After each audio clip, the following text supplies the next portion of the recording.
What's up, everybody? This video is going to be something different. As you can see there, I have been very interested in trying Turo for a while now, and by for a while I mean some years. In fact, I bought a car to put on Turo and things didn't work out. That car wound up being a daily driver, getting totaled, and yeah, we have it back. I guess I wasn't actually totaled, but lots and lots of damage. And that happened and I had about 10,000 miles on it. Anyways, we're back at it again, and I want to do something a little bit different than what other people are doing, which is where they've already got their established business.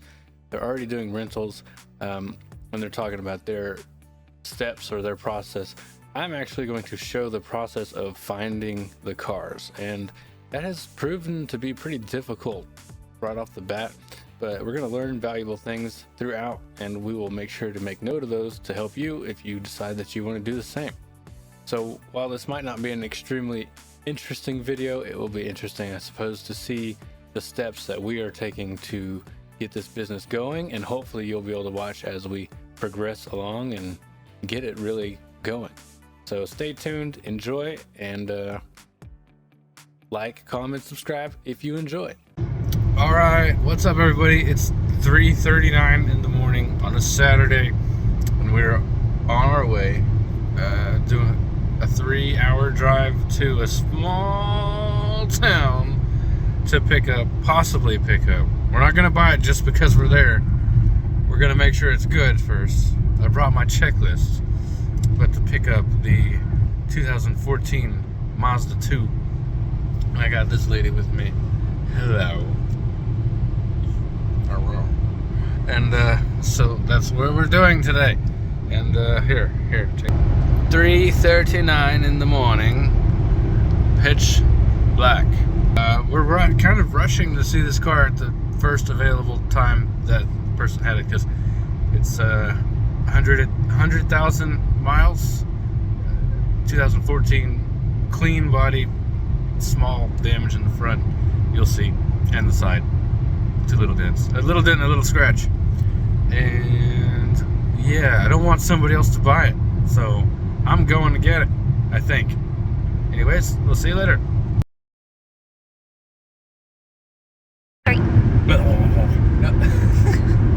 Okay, so we're 5 minutes out. We're gonna get there at 7:10 a.m.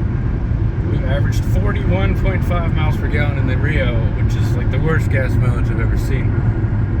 The important factor here is that we don't buy this vehicle based on emotion. We did that last time. I did that last time with the truck, and it was bad. It was really, really bad. So I got burned hardcore on that truck. So although we have spent 3 hours of our life driving to this vehicle, and it's a good price, it still has to check out. So I am going to be going through Chris Fix checklist on the car, and hopefully everything checks out. So we'll see you when we get to the car.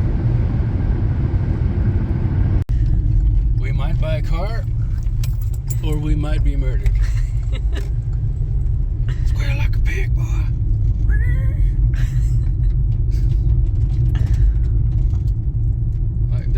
This is opportunity. This car is out in the middle of nowhere, which means people are lazy.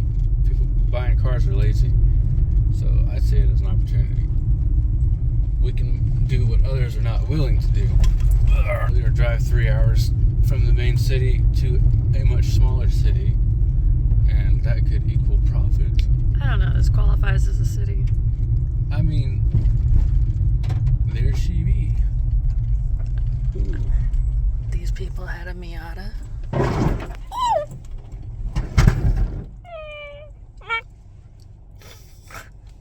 I don't know what that was. I hope it was just twigs. What the hell did I just run over? Well, that's what I ran over. That's a tree stump, and there's some rocks there. So, yeah. Anyways, here is the car. Do a little walk around of it. Luckily the sun just came up. Now, overall, it actually looks really good. Foggy headlights, you can fix that cheap and make it look much better. Looks good on the outside. There is a door ding right there. There's some smaller body damage here, which sucks. There's another one right there, not so small. So for an economy car, would that make a huge difference? I'm not sure. Would it be hugely expensive to get fixed? I'm also not sure. But the paint looks good. I don't see any fading clear coat.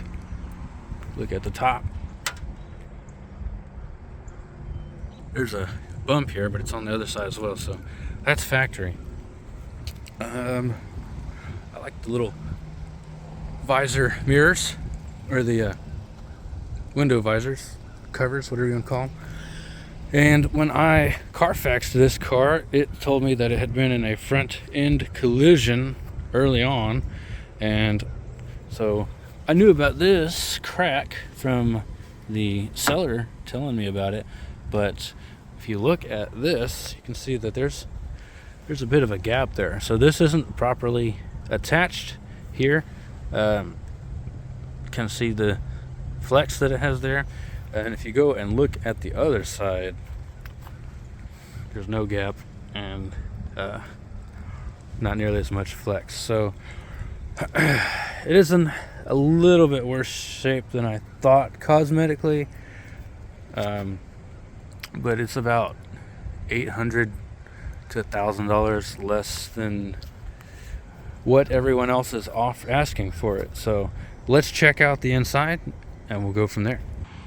Okay, so we have black interior, little silver, missing a little cover there for the door, which means this door's probably been removed at some point. It's dirty inside, but the actual condition of the seat looks to be pretty good. We'll pop into the middle here. It's some Febreze. It's pretty dirty down there. You can't really tell. What's this? Oh, I took a picture. A little dirty down here, but that's okay. Dirt can be vacuumed. This is why I was interested in this car in the first place. So, little Pioneer aftermarket head unit with Bluetooth, which is a big perk. I don't know if this model year came with Bluetooth from factory. Looks like this is damaged here, so I'm not sure how hard that would be to replace. Probably not super hard, but these things are adding up, so we're just gonna keep looking around. I'm heading to the back seat. Dashboard is nice, no cracks, no damage there. We'll check the vents. Works.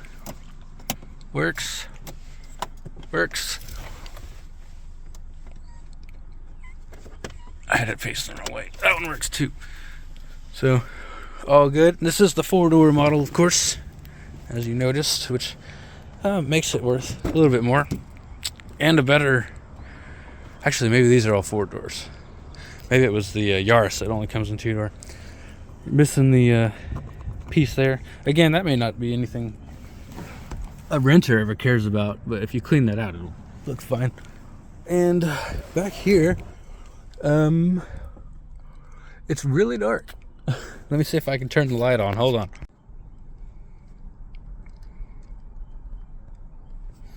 Alright, so it's really dark back here. A little dirty, no rips.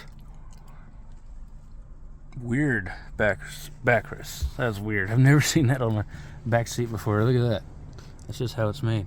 But overall pretty dirty.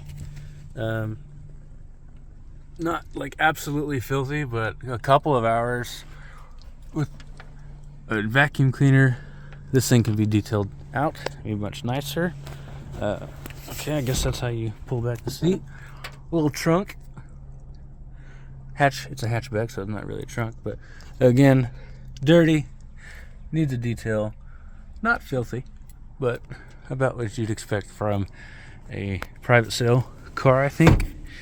Now, if you were to buy the same exact car from a dealer, they would clean it up and they would charge you like an extra $1,000 for that service. So I'm looking beyond the dirt and grime because I know that this car will actually be beautiful once cleaned up. So back seat looks good, no tears. Seats are in good shape. They're weird, but they're in good shape. Driver and passenger seat are in good shape. So cosmetically, still looks worse than I thought it did, but it doesn't look terrible. And then as far as the roof, the headliner goes, there's a little stain right there. It can come out. Overall, not bad. And you know, you're looking at a cheap car like this, and I think the biggest thing is you just don't want something that people are going to be embarrassed to be inside of, you know. So, and then I see another little, or fairly, it's noticeable ding right there. We're looking to rent this car for maybe $25, $27 a day. So there's some door trim damage. Anyways, I've given you kind of a walkthrough, and now I'm going to stop recording and I'm going to go through this whole Chris Fix checklist, fluids and all that, and then we'll see what we find. So right off the bat, we go to check the VIN. Let's see, there's our VIN there, and then we check to verify that what's on the door matches. And this one's damaged, so but all of these letters coincide with what is in the dashboard, and a lot of times it'll be on the trunk or even the transmission as well. So I'm not massively concerned about that. I don't think this car is stolen. I think that's just something to look out for. All right, so looking around in the engine, don't see any major leaks. There's some oil back there or something, a little small leak perhaps, nothing super major. Belt looks relatively new, looks okay. You can tell it's like the original alternator. Nothing has been replaced recently. Brake fluid looks good actually. Most of the time that gets neglected. Battery 221, so battery's due for replacement. I don't see anything majorly wrong. Now when I opened the hood, I did see that this is damaged as well. So this whole bumper has got some problems. And looks like, so this headlight was damaged in that crash. I was alerted to thanks to Carfax. So you can see on this side it's good and it's secure. On this side it's not there. So probably if you were to get a new headlight, you could mount that properly. You could even just put that bolt in right there. That would make a difference, but it's not going to fix everything. Because you can see over here, you kind of have the same. It's not just over there. So right there, if you look closely, that's a zip tie. So whether that's because it's destroyed under there or because they just were lazy and didn't want to attach it correctly, I don't know. But and then if you look closely, there's, you know, see that crack? That's cracked as well around here. So it basically kind of needs a new bumper for that to be fixed. I think if you got a new bumper, you could most likely work, where my camera? You can most likely work with this and reattach it better. But yeah, seeing a zip tie here and a zip tie there, it's not super confidence inspiring. Plus we're just seeing a lot of these little hail dents or dents in general. So those add up. So like I said, we're going through the Chris Fix list, and then something I noticed while I was walking the car is, I don't know how well the camera's gonna pick it up, but look how dimply this side of the body is, and then there's a big crease right there. So whew, it's looking more and more like a no or a you're gonna have to lower your price quite a bit for me to be interested. But let's keep moving. All right, so I pretty much have an answer on this car already, but we're gonna go take it for a test drive and just see how it drives. And you can really hear that. That's probably something easy to fix, but all these little easy to fix things turn into a whole bunch of work, a whole bunch of time. It adds up, and it really just depends on what you're after your first car. So I said that it shifted fine. It shifted into reverse and to drive fine. But it really depends on what you're willing to pay and then how much work you're willing to do. And somebody's not wearing their seatbelt. So... I'm working on it. Okay. Mazda just wants you to be safe, sweetheart. That rattle in the rear end will absolutely drive me crazy, so... Ooh. Squeaky brakes. Okay. That may be... because it needs new brakes, maybe it's been parked for a while. I did not look at the rotors. Power steering's good. That was a pothole. This will be a good car, a good first car for somebody to buy and drive. But as far as on a rental platform, I wouldn't be comfortable. I would be kind of embarrassed to rent this out. That's basically what I'm getting at, because especially with that. Ooh. Jesus. We are, to be fair, we're driving through some back roads of Oklahoma with massive potholes, so that was not like normal. But while it overall doesn't look bad, it's got hail damage. The front bumper really needs to be replaced or reattached. The right headlight needs to be replaced completely. Both headlights need to be refinished. There's a massive rattle in the back, which is annoying. Again, if you're buying this car to own it, you need a car to get from point A to point B. That is all stuff that's not that big of a deal. If you're renting this car out to someone, if they're getting in this car, it's got more pep than I anticipated. We're getting onto a highway now, So, if you're renting this car out though, they want to get into something nice, clean, not pockmarked with hail damage. The body panels need to look decent, and this car just doesn't have that. So, I think I already have my answer, but it gets up to highway speeds fine. The interior, really, I promise you, this interior would clean up really, really well. Bluetooth's nice. We didn't attach it, to see what the speakers sound like, but I'm sure they're good. I can't turn it on anyways. I'll get a copyright strike. I'll test that later, but a lot of road noise on the highway. It's a small car. It's to be expected. I'm gonna go ahead and turn around here, and I'm actually gonna do a brake check. So get ready.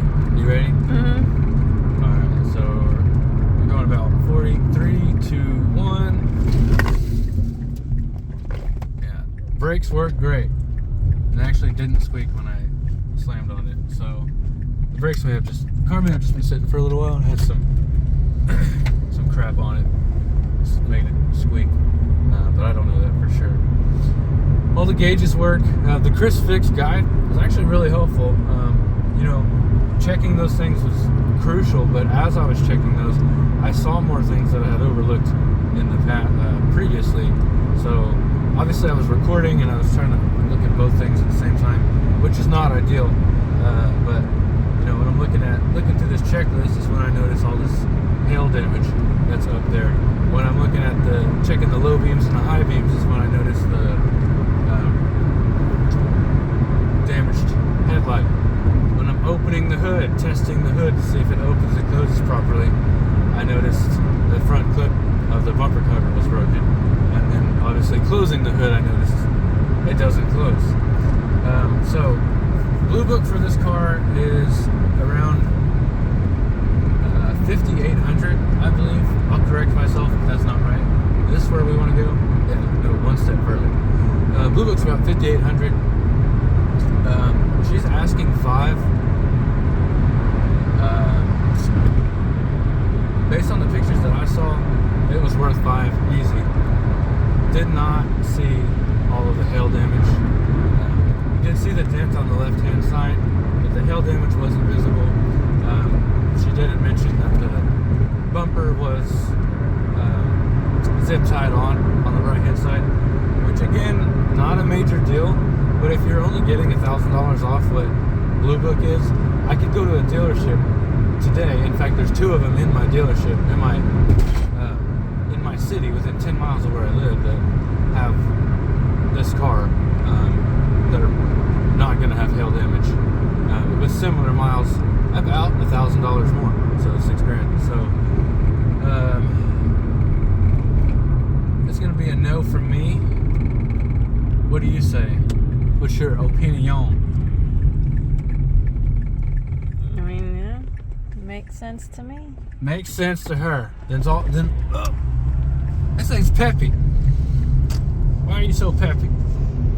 Yeah, so we will consider this lesson learned, and hopefully I can make a good YouTube video out of it. And I think the real big takeaway from my video that I want you to have is, don't buy a car based on emotion.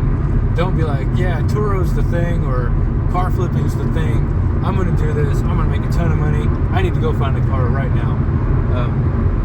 Because if you get too excited about it, especially if you're a car person like me, you get too excited about it and you're gung-ho, you turn the blinders on and you miss things, or you downplay things that are not, or they're a bigger deal than you might think. So I mean, this car alone, just fixing the body damage, I could easily spend over $1,000. I don't have the tools to do major hail repair, and paying a shop just to fix the dents in these cars is going to cost over $1,000. So despite the fact that it has a good engine, seems to have a good transmission, brakes are good, I'm not even going to make an offer on this car, because it's not where I'm at right now. If I was in a spot where I wanted to buy a car and fix it up and sell it, then yeah, I'd buy it. I'd offer $4,000. I'd fix the squeaks, I'd clean it, and I'd try to sell it for $5,400, something like that. But I am not looking for another project right now, so that's kind of where we're at. I mean, really, do you want to rent out a car that does that when you put it in park? What the hell is that? It's fixable. What the? Oh, the Woody Woodpecker in the back seat. That might be copyrighted. Uh-oh. Copyright strike. I'm banned. Okay, so we gave the keys back. We're not going to buy the car. We're not even going to make an offer. I don't want to insult the lady. It's worth a decent amount. It's just not what we're looking for. You know, we want to buy something that can be rented. I don't want to have to do hours and hours of body work or pay somebody a lot of money to make a car look decent. It looks decent, but not good enough for people would be happy to pay money to drive in it. So my lady, which we'll give her a nickname at some point, but we're going to remain, secret identity. I'm Pete. She's somebody. I'm a person. She's a person. That's right. Ever since women's suffrage. Good job. Yeah. Good job. So something that she brought up, of course, when I turn the camera off, is that, what did you call it? Time sunk. Time sunk. Okay, so, and she said it's a deal where you say, man, I just drove 3 hours, and that the fact that you drove 3 hours, you woke up at 4 o'clock in the morning, or we did, that could 3 o'clock in the morning. That's right. Could be a deciding factor on us buying the car. Like, I don't want to come all the way out here for nothing. But that's a really good point that she brought up, because you don't want to make that decision. Like, it's better to waste your time than it is to waste your time and your money. Because if I buy this car, even if she gives it to me for $3,500, I'm going to be spending, probably $200-$400 to fix the headlight. The bumper, it needs to be replaced, I think. The hood latch doesn't work. There was just a couple interior pieces that needed some help. And so you're talking $500-ish for the exterior and interior stuff, not to mention finding out the rattles and the bare minimum $1,000 worth of dent repair that it needs. So I might as well have paid I'm still losing a lot of time there, because you have to go find the parts, you have to go find the shop, you have to deal with the shop, find a trustworthy shop that's going to do it and do it right. And then there's still that much, you could still be $5,000, $6,000 into it, and there's still other little things wrong with it. So it's a good point. You got to know when to walk away. I think this is a good lesson. It's not exciting because we didn't buy anything, but it's smart to not buy anything, not to buy it in this instance.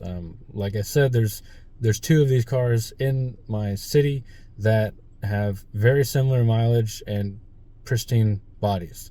And when you're renting a car, the body is important.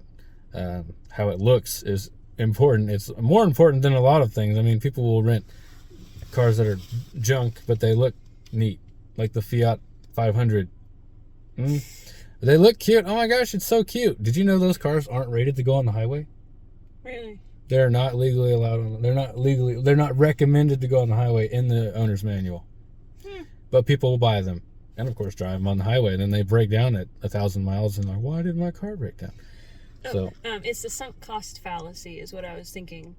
It's part of the decision-making process, and it's our tendency to continue with an endeavor we've invested money, effort, or time into, even if the current costs outweigh the benefits.